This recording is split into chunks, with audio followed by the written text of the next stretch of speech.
Feliz tarde, mis queridos socios de aprendizajes. Bienvenidos a su Learning Talk, su espacio de aprendizaje de los días miércoles a las 7 de la noche, hora de Nueva York. Estamos muy contentos en producir ya desde hace varios años con mucha satisfacción. Ya saben que este programa va a estar en nuestro canal de YouTube para revisarlo si es que lo ven y quieren volverlo a ver. Por mi nombre y mi apellido, Adrián Cotín, COWT y latina N. Ahí está están los anteriores y esperamos que los futuros. Le doy la bienvenida a esta sala a mi querida Tili de León desde Bogotá, Colombia. ¿Cómo estás, Tili? ¿Cómo te va? Muy bien, Adrián, gracias. ¿Tú qué tal? Estupendo. Francisco Duarte desde Miami, Florida. ¿Qué tal, Adrián? ¿Cómo te encuentras? Bueno, hoy es un día muy especial porque todo el mundo celebra el Día del Amor y la Amistad. Pero yo celebro eh, un aniversario más de casado felizmente al lado de mi querida esposa Iris, así que le voy a dejar este testimonio a ella el día de hoy, porque esta mañana vi una foto de ella cuando la conocí y declaré y lo publiqué así, dije, con razón me enamoré de ella inmediatamente cuando la vi, o sea, me enamoré desde la primera vez que la vi. Y, y entonces alguien dijo, cuando vio la foto, dijo, qué bella. Y entonces me di cuenta, busqué una foto actual y sigue igual de bella. Así que, bueno, para que tú veas, esas Qué son las cosas. bueno. Yo no puedo decir lo mismo de mí. No, no, antes no era bello, ahora tampoco soy bello, pero bueno, lo bueno es que ella compensa esa pareja. Bueno, el día de hoy el tema me parece que va a causar cierto atractivo, espero que así sea. Y se trata de aprender del dolor. ¿Qué podemos aprender nosotros del dolor? Y lo primero, como siempre, agarrar la palabra y ver qué es lo que significa etimológicamente. Es una palabra latina, una palabra muy interesante porque tiene que ver con una raíz de una palabra muy antigua, dolus, de donde viene pena. Interesantísimo la evolución fonética de esa palabra.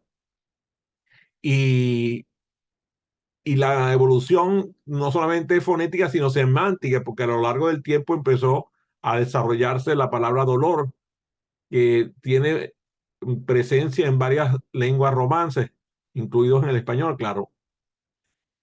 En términos generales, dolor se ha utilizado a lo largo de la historia para describir algo desagradable,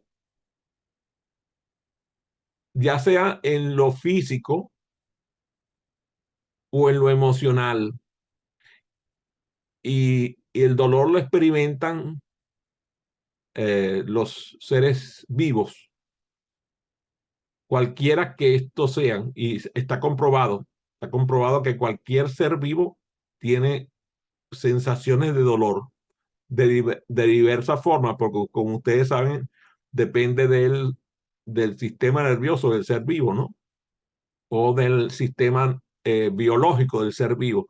Por ejemplo, se sabe que las plantas sufren, ¿no?, el dolor. Se sabe que eh, prácticamente todos los seres que se mueven, todos los seres vivos tienen alguna expresión de dolor. Y la etimología de la palabra refleja la naturaleza universal de la experiencia del dolor. O sea, el dolor es algo que siente las personas en general. Y dependiendo de la cultura o de la época, el dolor va cambiando. O sea, nosotros sabemos que las personas en el pasado eran mucho más resilientes que nosotros. Ahora, digamos que, por ejemplo, a mí me pasa, cuando camino descalzo, me duelen las plantas de los pies. Y cuando veo a los indios tarahumaras corriendo 70 kilómetros diarios allá en las planicies en México, entonces yo digo, ¿y entonces por qué yo camino unos pocos metros y ya tengo dañada la planta del pie? Alexander Daniel, mi hijo, me contaba que ayer en su casa alguien dejó algo mal puesto y se le produjo una pequeña herida en la planta del pie y le dolió muchísimo. Y yo recuerdo que cada vez que yo he tenido algún tipo de contacto no deseado en la planta del pie, me ha hecho un dolor que me ha resultado incómodo, a veces incluso hasta el punto de no querer posar la planta del pie. Y resulta que cuando veo, por ejemplo, como algunos de mis hijos van a la playa y caminan sobre piedra y juegan voleibol sobre la arena que tiene piedra y pareciera que no le pasara nada. Entonces, como que me doy cuenta, ahí pienso, cómo sería en el pasado el tema del dolor? Eh, esa sensación incluso puede ser provocada por una lesión o por una enfermedad o por una condición médica. ¿Mm? Por ejemplo, yo he tenido algunas condiciones de cáncer de piel y tengo un par de áreas de mi cuerpo que me duelen porque están lesionadas. Entonces me genera dolor esa condición médica. Pero también entonces pienso, y me ha pasado, que me ha dado un profundo dolor por una tristeza o por una aflicción o por una pena, incluso por una pena de amor. Cualquiera que el día de hoy está enamorado sabe lo que es una pena de amor, porque una persona no puede decir que está enamorado si nunca tuvo una pena de amor. Am, Porque no puede reconocer la diferencia, ¿verdad? Entre el amor y la pena del amor que da cuando duele la ausencia, por ejemplo. A mí me pasa cuando me separo de mi esposa o de mis hijos. eh, Días como hoy, por ejemplo, me echo de menos a mi hija Aliet y me duele su ausencia. Entonces, ese dolor es una experiencia de aflicción, ¿no? Y también lo pasa con nuestros seres queridos cuando ha fallecido un ser querido, ese dolor que se siente en el descubrimiento de la pérdida, cuando ocurre la pérdida. También puede pasar con una situación difícil o incluso con una experiencia negativa. Hoy tuve yo un momento negativo, Francisco fue testigo de ello, se tiene que haber dado cuenta porque una persona se sintió lesionada por una decisión mía y, y a mí me dolió que eso pasara porque le tengo afecto a esa persona y estoy buscando resolver el dilema para que ella se sienta que yo si mi intención, la intención, lo que llaman la intención, o sea, si golpeé no fue para herir, sino para esculpir. ¿Mm? Entonces, es muy interesante ver eso, cómo una experiencia negativa puede producir dolor.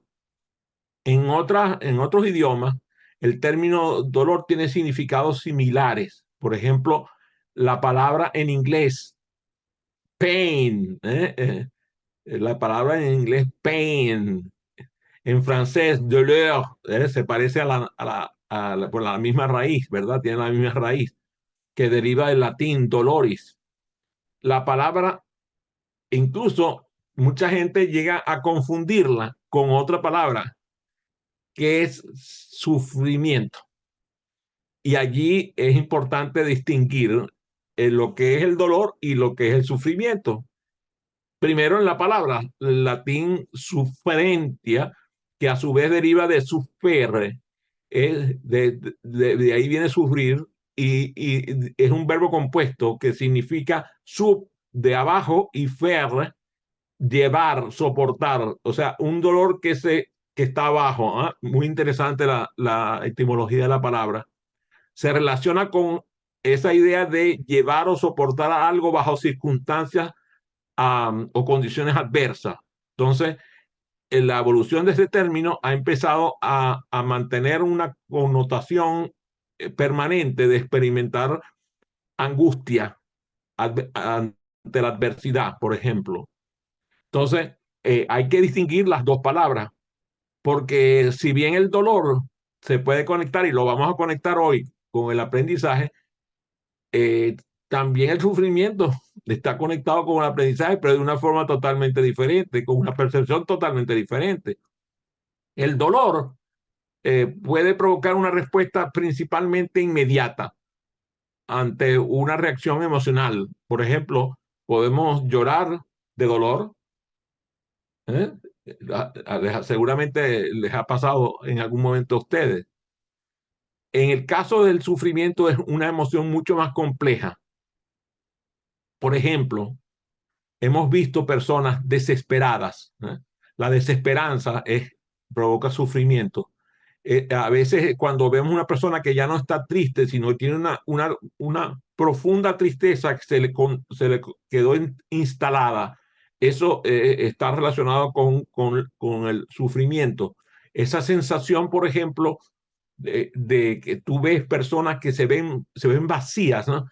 Los notas que algo les pasa y tú les ves la mirada, incluso les ves la mirada y lucen vacíos porque están sufriendo. Entonces, eso lo vemos, por ejemplo, con las personas que no tienen un manejo adecuado de las enfermedades catastróficas.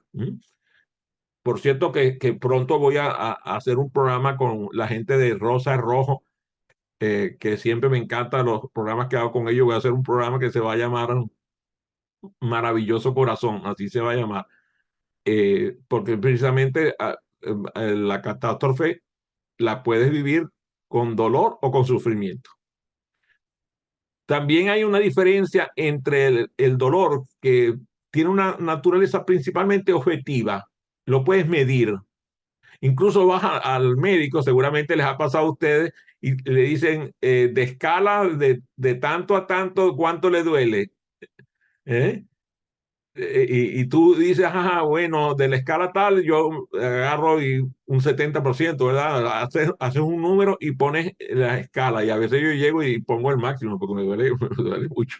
Yo soy muy cobarde. Todos los malos y grandes somos cobardes, igual que seguramente Francisco está en esa liga. Pero mi esposa, al contrario, es todoterreno. Ella no se queja tanto como yo. Entonces, se puede medir el dolor en una escala.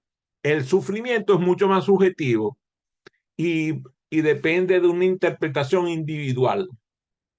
A veces tú ves las personas y tú dices, un momentico, está bien, o sea, se murió su familiar, pero ellos están vivos, pero ellos no aceptan lo que está pasando y entonces están sufriendo.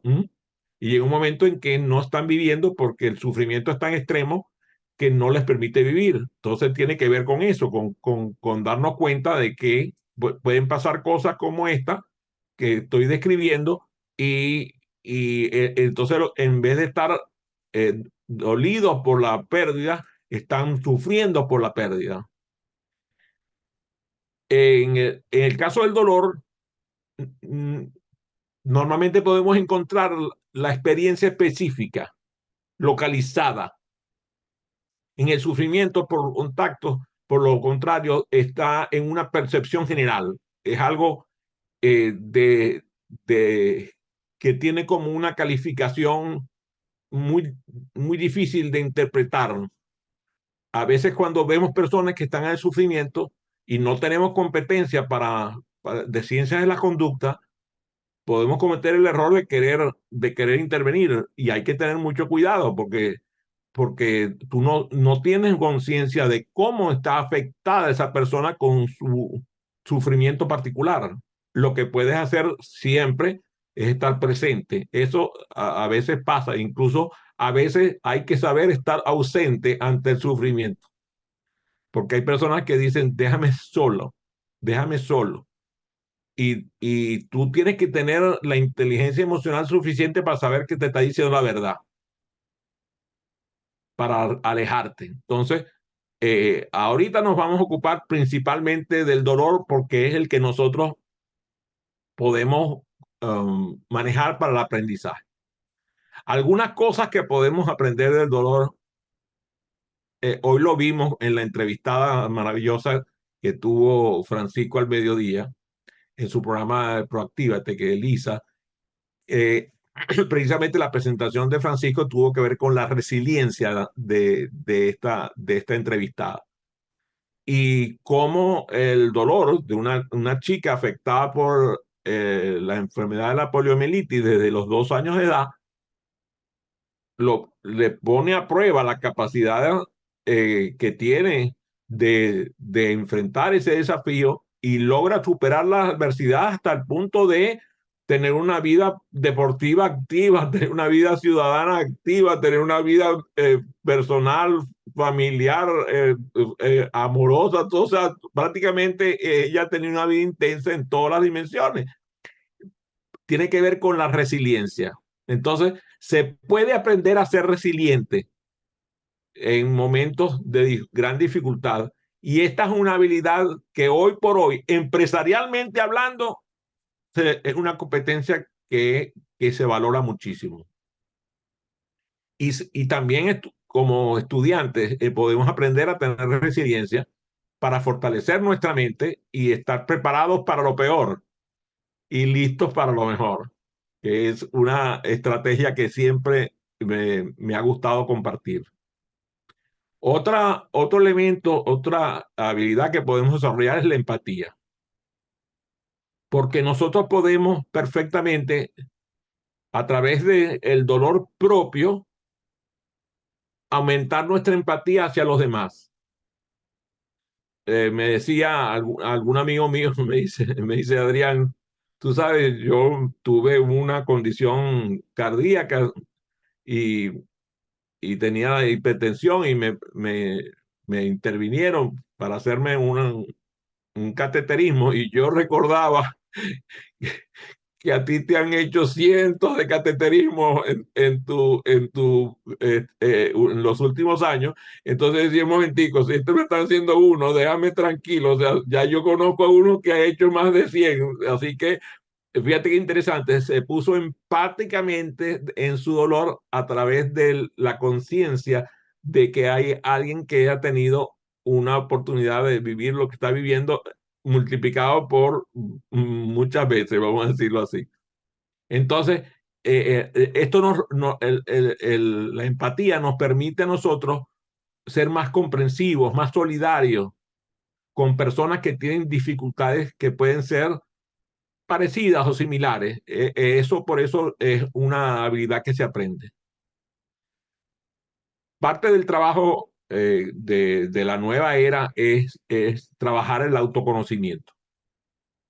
Creo que ahorita yo estoy viendo una tendencia de hacer mucho de estos ejercicios de autoconocimiento con el mindfulness, con la meditación, con otras estrategias de aumentar el autoconocimiento. Y entonces, así el dolor puede revelarnos aspectos de nosotros mismos de los cuales no estábamos conscientes.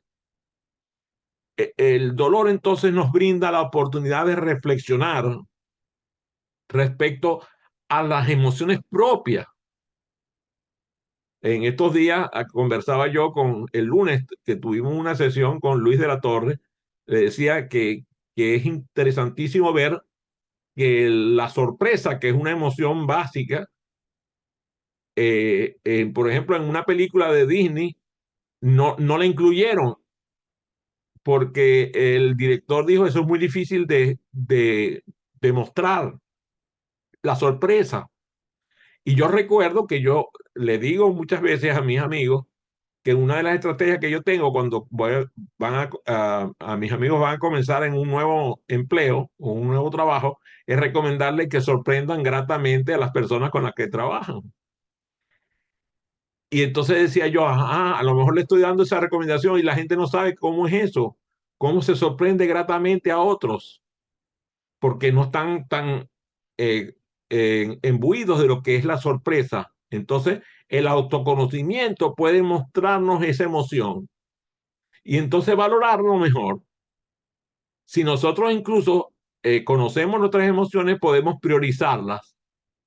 Entonces sabemos que hay emociones que son maravillosas y que nosotros podemos priorizar. Yo puedo, entonces, eh, es una estrategia que tiene que ver mucho con esta yoga de la risa, con el yoga de la risa, por ejemplo, que mi querida Tilia ha participado en la certificación en yoga de la risa. Creo que Francisco ha vivido algunas experiencias también con eso, de cómo el solo reírnos sin motivo hace que nuestro cuerpo reaccione favorablemente con una emoción como la alegría, que es una emoción que creo que mucha gente desea.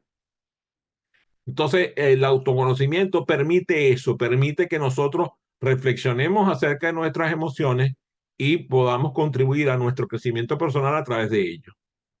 Otra habilidad que se aprende con el dolor es la adaptabilidad. Porque dicen por ahí que hay dolores que no se pueden evitar, ¿verdad? Entonces llega un momento en que tienes el dolor y no puedes evitarlo. E incluso te recomiendan que no tomes medicamentos para evitar el dolor porque no es sano en algunos casos, porque a veces es preferible adaptarse al dolor y encontrar una nueva manera de afrontarlo. Por ejemplo, mi querido Patch Adams, mi extraordinario hombre médico, que es hasta películas se han dedicado, la historia de su vida es maravillosa. Él tiene lo que llaman los payasos de hospital, que van a los hospitales a hacer reír a los niños, las personas recluidas en hospitales. Y es interesantísimo ver cómo los enfermos se adaptan al modelo del payaso de hospital y logran una mejor manera de afrontar su condición de salud. Esta capacidad de adaptación puede ser crucial para nosotros superar obstáculos y cambiar positivamente. Yo recuerdo a una amiga nuestra que padecía de una condición de cáncer. El médico, que era un médico muy sabio, recomendó que le llevaran películas de comedia de las que a ella le gustaban. A ella le gustaban mucho las películas de Cantinflas y las películas de Charlie Chaplin. Y se la recomendó que se la llevaran al cuarto de hospital y se las pusieran. Y que las personas que entraran a verla fueran personas que estuvieran conscientes de que ellos iban a sonreír y que iban a celebrar y que iban a pasarla bien en el cuarto de hospital de la persona que estaba con cáncer. Porque muchas veces vemos personas que van a los cuartos de hospital y la verdad es que lo que provoca es botarlos del cuarto porque lo que van a llevar una nube negra. Entonces, en este caso, la recomendación es aprovechar la adaptabilidad que tiene el ser humano ante el dolor para lograr superar algunos obstáculos, incluso para que sea más llevadero el obstáculo, para cambiar positivamente ante el obstáculo. Algo que ocurre siempre cuando una persona tiene un evento catastrófico en su vida es que empieza a apreciar más la vida. O cuando ves, por ejemplo, que una persona está desprovista de, de casa, que tú ves las personas, oye, te da dolor ver una persona que está sin hogar. Entonces tú dices un momentico, o sea, yo me estaba quejando porque mi casa tiene 50 años, 60 años, pero tengo casa y esta persona no tiene casa. Entonces, en este caso, darnos cuenta de cómo el dolor puede recordarnos la fragilidad de la vida y lo efímera de la naturaleza de nuestra vida. Lo hemos visto, por ejemplo, con personas que viven en una mansión y viene un fuego de estos, por ejemplo, allá en California, llega un fuego y voló la casa y desapareció la casa con todo lo que tenía dentro. Y tuvieron que darse cuenta de que se quedaron sin casa. Y muchas veces, bueno, hay personas que tienen bienes de fortuna y entonces sustituyen la casa por otra. Pero hay personas que eso no les soluciona, que eso incluso perdieron la casa que es la casa de los padres o de los abuelos o de los bisabuelos, tú sabes, y eso les causa un dolor terrible. Lo vemos, por ejemplo, cuando hay guerras, ¿verdad? Cuando hay guerras que son personas que son desplazadas y pierden todo. Yo me acuerdo de un compañero mío de estudio de la universidad que su familia y él habían sido expulsados del país donde vivían y ni siquiera les permitieron llevarse una maleta con sus enseres. Llegaron a Venezuela, como decimos nosotros en Venezuela, con una mano adelante y otra atrás. Resulta que esa familia, lejos de estar en el dolor, en el pesar, en la pérdida, apreciaban la bienvenida que le dieron en el puerto de Puerto Cabello, en Venezuela, porque la gente la recibió con amor y con afecto y les dieron alimentación y los cuidaron y los llevaron a lugares de albergue. O sea, esa apreciación de la vida, el dolor nos permite que nosotros nos impulsemos a apreciar más los momentos positivos y darle valor a las relaciones y a las experiencias significativas que se obtienen ante momentos de dolor. Entonces, en la apreciación de la vida se aprende con el dolor, sin lugar a duda. Y claro, eso fortalece emocionalmente a la gente y aprendemos a gestionar el dolor emocional y a fortalecer nuestra inteligencia emocional y a desarrollar las habilidades que son necesarias para lidiar con esas emociones difíciles que hoy, por cierto, es salvador de nuestra salud mental en momentos de grave dificultad. Otra habilidad que se desarrolla con el dolor es la creatividad. Sin lugar a dudas lo podemos ver. O sea, hay gente que es capaz de inspirarse e incluso llegan a tener inspiraciones hasta artísticas con el dolor. Lo vemos mucho en la plástica, lo vemos en la música. Hay músicos que han convertido su dolor en unas piezas magistrales musicales o de artes plásticas. Esa experiencia dolorosa a menudo se puede expresar a través de esas formas artísticas. Lo vemos en el teatro, lo vemos, incluso lo vemos en los títeres. Yo lo he visto hasta en los títeres, porque ahí, por ejemplo, hay una terapia que yo he visto con títeres en hospitales, en donde los propios pacientes hacen las sesiones de teatro de títeres y expresan su dolor a través de los títeres. Me está recordando Francisco de las pinturas de Vincent Van Gogh que revelan mucho del dolor propio, ¿no? Entonces, esa fortaleza emocional de la cual hablábamos se convierte en creatividad. Y a veces pasa que ante situaciones de grave dolor, lo que ocurre es una aparición súbita de la humildad. O sea, personas, por ejemplo, voy a decir mi experiencia personal, pues yo, en serio, yo creo que yo tenía una confusión con la personalidad de Clark Kent y de hecho muchas veces cuando estamos haciendo ejercicios en los programas de formación de facilitadores virtuales que nosotros damos, que viene una actividad de gamificación, yo me pongo el nickname, el sobrenombre de Superman. Mucha gente lo ha visto, me pongo el nombre de Superman. Y de verdad yo creo que yo tenía el concepto de que yo era Superman, de que a mí no me iba a pasar nada, que no había manera de que a mí me dieran ni siquiera, pues, como decimos nosotros en Maracaibo, ni caspa en los dientes, pues no me iba a dar nada que me pudiera afectar. Y resulta que de pronto llegó un día en el cual no me pude mover, no pude comer por mí mismo, no pude ir al baño por mí mismo, no me podía vestir, no podía hacer nada. Y eso generó una profunda humildad porque tuve que aprender a pedir ayuda y aceptarla y saber que no podía. Entonces, esa humildad que se vive al enfrentar el dolor puede recordarnos la vulnerabilidad y nuestras propias limitaciones. Y esa humildad conduce a una mayor comprensión y respeto por la vida y por los demás. Así como, oye, entender la grandeza de la experiencia humana. Y con la humildad viene algo que seguramente muchos de ustedes han experimentado, que es la fe, esa fuerza interior que te permite superar momentos de dificultad con una fuerza interior que no esperabas, que te permite fortalecerse en tu autoconfianza. Incluso te vuelves hasta más eficiente por, por el dolor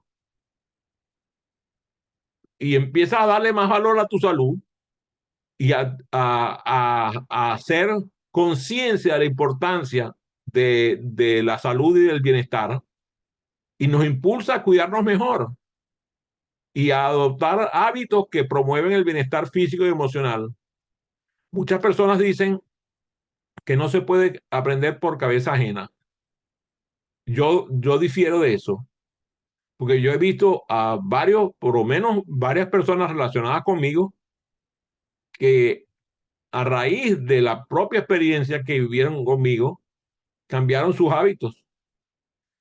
Y fíjate, mis hábitos eran realmente disciplinados. Yo, por ejemplo, he tenido una forma de alimentarme. Yo nunca he fumado, nunca he tomado alcohol. He tenido una vida relativamente disciplinada, pero ellos dicen, momentico, o sea, ¿por qué pudiste superar la situación? Bueno, porque tenía un estado físico fuerte, porque iba al gimnasio, porque hacía ejercicio.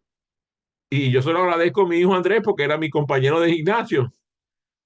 Y yo me pongo a pensar qué pasaría si yo no hubiera estado fuerte cuando ocurrieron los eventos que a mí me afectaron.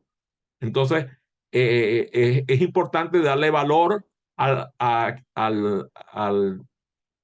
la salud ante el dolor, para no, incluso para preverlo, para que no te ocurra. Es como si pusieran las prioridades en orden. Y entonces, eso es otra cosa que aprendemos con el dolor, a ponerle prioridades a las cosas, a ponerle prioridades a la vida, a cuestionarnos qué es lo que es realmente importante y a centrarnos en lo que realmente valoramos. ¿Mm?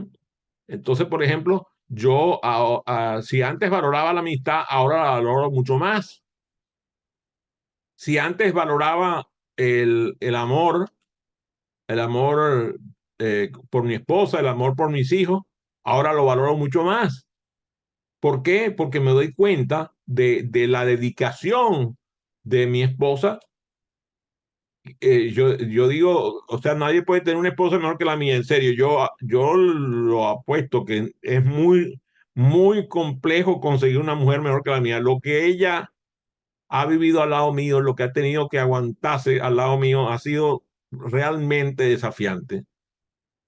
Y yo recuerdo, por ejemplo, mi esposa tenía que ir al hospital, salía y viajaba hora y media, 2 horas para el hospital de ida y otra hora y media o 2 horas de regreso para estar conmigo y venir al hogar a cuidar a nuestro hijo pequeño. Y hasta el sol de hoy, después de varios años después de mi trasplante, ella sigue cuidando los detalles de mi alimentación, de mi medicación, o sea, de mis citas, me acompaña a las citas, que yo no me siento seguro conduciendo en las autopistas, sobre todo cuando salgo de los consultorios médicos, y entonces ella va y viene conmigo y maneja, o sea, fíjate qué interesante. Lo que ha hecho es que nuestra conexión sea mucho más profunda y que la conexión, por ejemplo, con otras personas se haya hecho mucho más profunda con el tiempo. El dolor fortalece las relaciones y el compartir experiencias difíciles hace que nosotros creemos unos vínculos profundos y significativos que son interesantísimos. Personas, por ejemplo, que yo no conocía y que aparecieron para apoyarme cuando lo necesitaba. Mientras que otros, a quienes conocía mucho y que teníamos una supuesta amistad de años, desaparecieron del mapa. Entonces, ese aprendizaje a través del sufrimiento porque eso fue para mí sufrimiento. O sea, sufrí la pérdida de esas personas, la convertí en el dolor y dije, voy a cambiar la perspectiva. Y entonces me di cuenta de que podía cambiar la manera en que me miraba las cosas y decía, ok, perfecto. Sí, me di cuenta que este amigo no era fuerte en su relación conmigo, pero descubrí un amigo que no tenía. Y esta gestión hace que nosotros podamos cambiar de perspectiva y manejar, incluso hasta el estrés, lo podemos manejar, aprender a manejar con el dolor, porque nosotros desarrollamos estrategias para afrontar el dolor frente a diversas situaciones. Aceptar la vulnerabilidad es parte del trabajo que tenemos que realizar nosotros cuando estamos haciendo el, el trabajo de educarnos con el dolor y recordar que esa vulnerabilidad nos lleva a ser más auténticos y a tener una mayor apertura con los demás.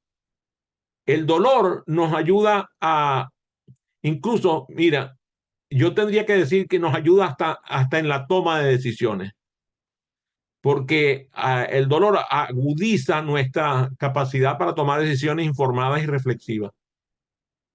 O sea, ante el dolor nosotros nos hacemos más conscientes de las consecuencias de nuestras elecciones y entonces nos impulsamos a tomar decisiones que favorezcan nuestro bienestar a largo plazo.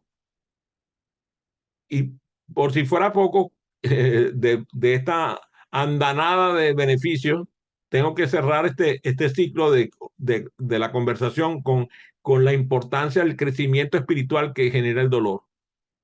El dolor nos ayuda a tener mayor significado y mayor conexión espiritual y puede incluso generar nuevas preguntas acerca de nuestro propósito en la vida. Esta semana pasada hablé precisamente con Francisco acerca del propósito, la importancia del propósito. Y entonces, cuando nos damos cuenta de la importancia del propósito, nos damos cuenta de la importancia de las preguntas ante el propósito de nuestra vida y de nuestra existencia. Y entonces eso lleva a un crecimiento espiritual, a una vida más significativa. La gente dice, oye Adrián, tú te ves feliz cuando facilitas aprendizaje. O sea, en cada evento te vemos, por ejemplo, aquí está mi prima Melissa, que ella sabe que hay momentos en que yo llego a la sala y parece que tuviera el cielo raso debajo de la nariz. Y empiezo a facilitar, incluso le he pedido ayuda a ella, incluso al mismo Francisco. Oye, mira que me siento mal, por favor, estate pendiente para que me apoye. Y entonces después Melissa me dice, ¿qué apoyo necesitaste? Si no tuviste necesidad de nada, como que se te encendió un motor de auxiliar o algo por el estilo. Y es eso, que compartir aprendizaje con otros genera esa conexión con mi propósito personal y entonces yo me crezco ante el sentirme inadecuado. Claro, termina la sesión, ella lo sabe bien, ella terminó la sesión y terminó y pues se me acaba la adrenalina que me puso a facilitar con fuerza. Entonces, si bien el dolor puede ser una experiencia desafiante, también entonces tenemos que declararlo como fuente de aprendizaje.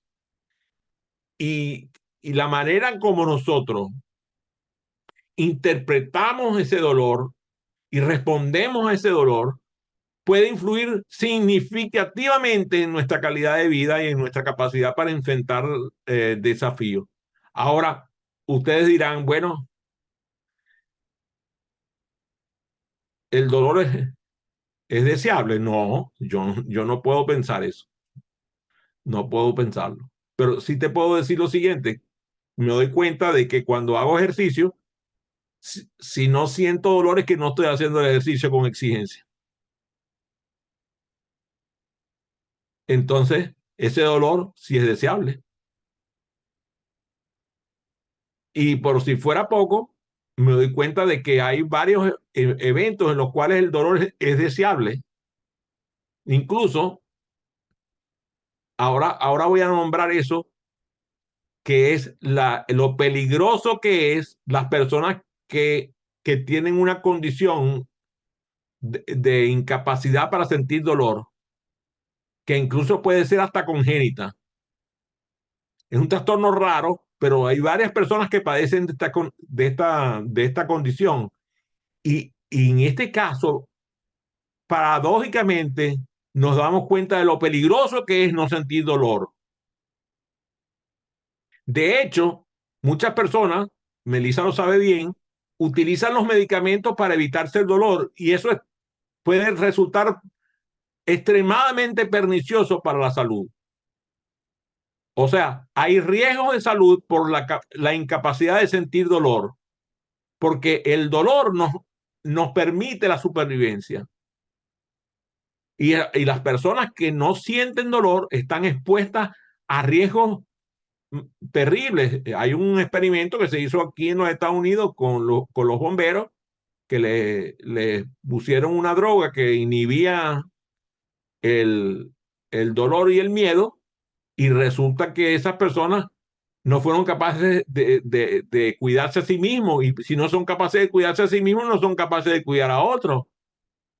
Incluso muchas veces pasa que hay problemas, hay personas que tienen problemas en la dentadura o problemas bucales que, que como no agarran y se ponen un medicamento para no sentir dolor, eso les puede producir unas infecciones hasta mortales. Como ustedes saben, el sistema dentario es de influencia en todo el cuerpo, incluso hasta en el cerebro. Entonces, eh, hay que tener cuidado con esto de estar privándose del dolor porque eh, el dolor a veces es lo que la genética y la neurociencia nos revela que tiene mucho que ver con nuestra capacidad de enfocarnos a la solución del problema que está generando ese dolor. Cuando las personas no se preocupan por el dolor ajeno, ahora hablando ya no de un problema de congénito, sino de un problema de conducta, cuando las personas no se preocupan del dolor ajeno, tienen el flagelo de la falta de empatía. Y la falta de empatía hace que muchas veces las personas que yo lo he visto, hablaba con un padre de familia esta semana, me dice, oye, estos maestros de la escuela de mi hijo no están pensando bien. Mi hijo tiene tareas para 5 o 6 horas diarias fuera de las horas de clase. Eso es completamente estúpido. Entonces yo le dije, bueno, eso es falta de empatía. Haz una cosa, muéstrale las cifras, llévale las cifras para que vean, porque esa falta de empatía no les permite comprender y compartir el sentimiento que tienen los muchachos escolares y los padres de esos, y padres representantes de esos muchachos. Por si fuera poco, uno de los flagelos es el egoísmo. Cuando tú te das cuenta de por ejemplo, yo lo he visto, ¿no? Oye, ¿podrías por favor bajar un poco o sea, la temperatura de la casa, de tu casa está demasiado fría? Mira, estamos afectados con la temperatura de tu casa. ¿Podrías elevar un poco la temperatura? No, no, no. A mí me gusta el frío y eso es. Y tú dices, Dios mío, ¿y qué le pasó a este? O sea, él se siente acalorado, pero los demás se están congelando. O al revés. Ese egoísmo hace que priorice sus necesidades, pero no considere las necesidades del otro. Lo mismo ocurre con la falta de conciencia social. Ahorita hablé de las personas sin casa. El fenómeno de las personas sin casa en el país más rico del mundo, los Estados Unidos, es una cosa mortal. O sea, 10 personas, 10 de las 10, de cada 10 personas que viven en Nueva York, una vive en la calle. Yo vivo en Washington y es impresionante ver las calles de Washington llenas de personas sin hogar. Y no estamos hablando de que viven en los suburbios, en las zonas de los monumentos, donde están los edificios gubernamentales. Eso tiene que mover la conciencia de la nación, tiene que mover la conciencia del ciudadano. Lo vemos, por ejemplo, con las cifras de desnutrición. Tú dices, no, en los Estados Unidos eso no puede ser. Déjeme decirle que no solamente son los países del tercer y cuarto mundo, sino los países del primer mundo, muchos países del primer mundo que tienen personas que viven con un nivel nutricional por debajo del nivel de pobreza extrema. A eso le sumamos los problemas de salud mental.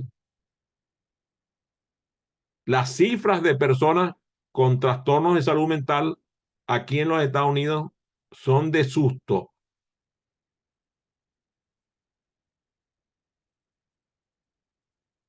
Y lo vemos con la cantidad de antisociales, incluso con el tema de las armas, lo vemos mucho. Personas que llegan con una arma de guerra y entran y se cargan a 20, 30 personas en una sola acción y tú dices, Dios mío, ¿qué pasó? Claro, tienen un entorno social negativo, hay un problema de falta de conciencia y mezclado con problema de salud mental. Esa es una mezcla de terror. Bueno, mi amigo Francisco es sociólogo, él sabe lo que estoy hablando. Por si fuera poco, el problema de educación y los valores, la forma en que educamos a nuestros hijos hoy y los valores que se le inculca a la infancia, hace que muchas veces no puedan preocuparse por el dolor ajeno.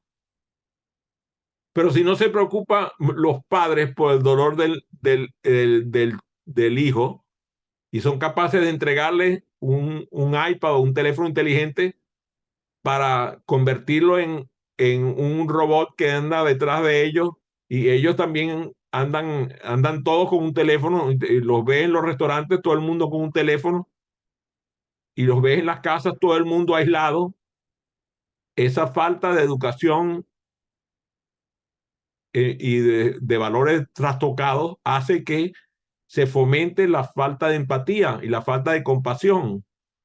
Entonces, ya para ir considerando qué, qué podría, qué podría hacer que nosotros cultivemos nuestra vida con una conciencia de dolor, es concebir una vida diferente, una perspectiva donde nosotros podemos apreciar la vida, donde podemos encontrar profundidad emocional y una comprensión mayor sobre la complejidad del dolor y que hagamos programas de educación para llevar a las personas que viven el dolor a cultivar su creatividad y su expresión artística a través del canto, el baile, la expresión plástica, incluso lo importante de desarrollar relaciones en donde las personas se sientan acompañadas, donde haya una advertencia social porque la gente perciba las consecuencias de las personas que viven con dolor y las acompañen.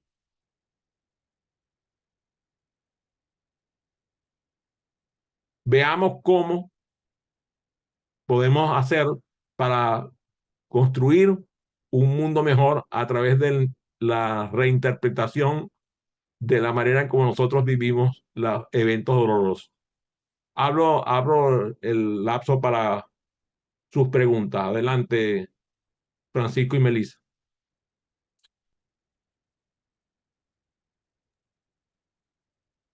Bueno, hola Melissa, ¿cómo estás? Mientras comentabas, Adrián, el tema del dolor, yo que estudié en un colegio de curas, ¿no? Un colegio católico, pensaba justamente cómo una de las estrategias de disciplina justamente se basaba en el dolor. Por ejemplo, cuando se ¿En causar dolor te refieres?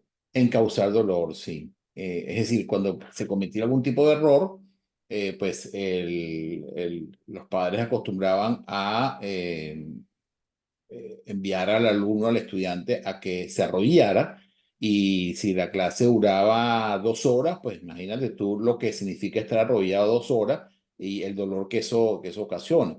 Entonces, eso me da a mí, o sea, me genera a mí una interpretación de todo esto que estás planteando, como culturalmente algo que puede ser de repente aprovechado, algo que puede ser realmente valorado, finalmente huimos del dolor porque justamente ha sido tratado de una manera culturalmente distinta, ¿no?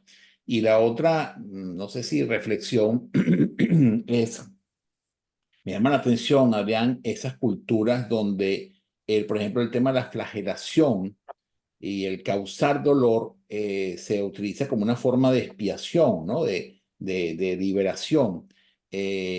Y yo no sé si realmente ese elemento, tú lo habías dicho, pues que no estás de acuerdo con que eso pudiera ser una forma. Sin embargo, milenariamente, al parecer, por lo menos los programas que he visto por Discovery Channel y por National Geographic, hay un sentimiento culturalmente también arraigado en algunas culturas de que el dolor produce ese encuentro consigo mismo o ese encuentro con Dios, ¿no? La pregunta es esa, si realmente eso tiene que ser valorado solamente en términos culturales, es decir, aceptar que eso puede estar pasando en un determinado tipo de cultura y de manera específica y que se puede aprender de eso, ¿no? Porque es que me cuesta entender cómo alguien que se está flagelando puede aprender algo, ¿no? Muy bien. Am, Según lo que yo percibo, tengo que manejar este tema con mucho cuidado porque tiene que ver con religiones. Ujú, Hay algunas religiones que ponderan el dolor como una manera de expiación, como bien lo dices. Normalmente lo vemos en culturas judio-cristianas, pero también se ha visto en algunas interpretaciones en la religión musulmana. Incluso me estaba sonando una canción que decía, aquí suspiramos gimiendo y llorando en este valle de lágrimas. Muchas veces, incluso hasta en los rezos, está el dolor como ponderado, como elevado en un nivel. Entonces, hay que tener mucho cuidado porque, bueno, hay personas que son muy sensibles con los temas religiosos, pero yo lo puedo hablar desde mi punto de vista, de lo que yo siento. Yo siento que cuando se causa el dolor a exprofeso, tiene que tener un sentido constructivo. Voy a mostrarte cómo. Por ejemplo, cuando se practican artes marciales, hay ejercicios que causan dolor. ujú. Incluso, seguramente alguna vez oíste hablar de la palabra makiwara. La makiwara es una tabla recubierta con con una especie de fique en donde el practicante le da con los pies, con las pantorrillas, con el codo o con los puños para construir el, el dolor que causa, construye resiliencia en el cuerpo. Ujú. Según lo que yo he podido comprobar, eso incluso tiene consecuencias, con los años tiene consecuencias de producción de artritis y de muchas otras situaciones no deseadas. Pero claro, en el momento en que el practicante está haciendo eso, lo está haciendo a una conciencia, que está causando dolor a exprofeso. El asunto es distinto cuando tú agarras a un niño y le dices que vaya y se produzca dolor, y si no lo hace, lo castiga. O hace lo que acabas de decir, de dar un castigo físico por una conducta considerada no deseada. Sin lugar a dudas, en el mundo educativo eso está prohibido, por lo menos en algunos países está total y absolutamente prohibido. Incluso a mí me pasó cuando yo estaba en el kinder, la maestra agarró una regla de esas que tienen un filito de metal, me dio un golpe en la cabeza, se le partió la regla y con el filo me pasó por el frente del ojo. Wow. Y bueno, lo primero que mis padres me sacaron inmediatamente de esa escuela, pero además que incluso llegaron hasta poner a la docente ante la prefectura. Yo no recuerdo qué pasó en eso porque yo era muy niño, pero eso era común en la época en que yo era niño, el castigo físico. Hoy, por lo menos aquí en los Estados Unidos, es totalmente prohibido el castigo físico. Y entiendo que en varios países de América es así, en algunos países europeos occidentales también es así, pero hay que tener mucho cuidado porque tiene que ver con la circunstancia cultural. Por lo menos en nuestra percepción de la educación, eso debería estar erradicado totalmente. Debería estar prohibido y erradicado. Bueno, pero también hay culturas que utilizan el dolor como control mental y como control de la voluntad. Por ejemplo, las personas que caminan sobre carbones ardientes. Claro, claro, pero es una decisión personal. Bueno, pero o sea, el dolor no solamente es todo lo que es descrito, también hay quienes controlan el dolor a nivel mental. Tienen esa Te lo facultad, copio. cualidad, o que simplemente tienen niveles de tolerancia al dolor elevados y no necesitan ser atendidas de emergencia por un dolor, esperan un tiempo para que se les pase, o por ejemplo los yogis que se acuestan en camas de clavos, que es una manera de controlar el dolor como un control mental y físico. Entonces, el dolor en realidad tiene muchas maneras de abordaje y muchas maneras de uso, porque no solamente el dolor. Ahora, lo que sí está claro que en el dolor o a través del dolor se crece, se aprende y se mejora como ser humano. Sí. Fíjate que yo he hecho el firewalking, he hecho la caminata con fuego. Las veces que lo hice, la mayor cantidad de veces que la hice al lado de Tony Robbins, porque es una de las prácticas que él tiene habitual, pero también lo hice con otros ejercicios de facilitadores profesionales, eso sí, muy controlados, muy bien supervisados. Y de hecho, tú sabes bien que se puede controlar el dolor a través de la respiración. Sí, Y, por ejemplo, Tony Robbins cuando va al odontólogo, él todo el trabajo dental se lo hacen con él consciente a través de la respiración. pero lo que yo te quiero decir es que es una decisión personal consciente, o sea, tomo la decisión de hacer eso bajo mi propio criterio. Tengo criterio para aceptar el dolor para fines de aprendizaje, vamos a decir así, para fines de hasta incluso profilácticos, si lo quieres ver de alguna manera. Entonces, lo que no estoy de acuerdo y no podría estar de acuerdo es causar dolor a una persona eh, que no lo está haciendo voluntariamente.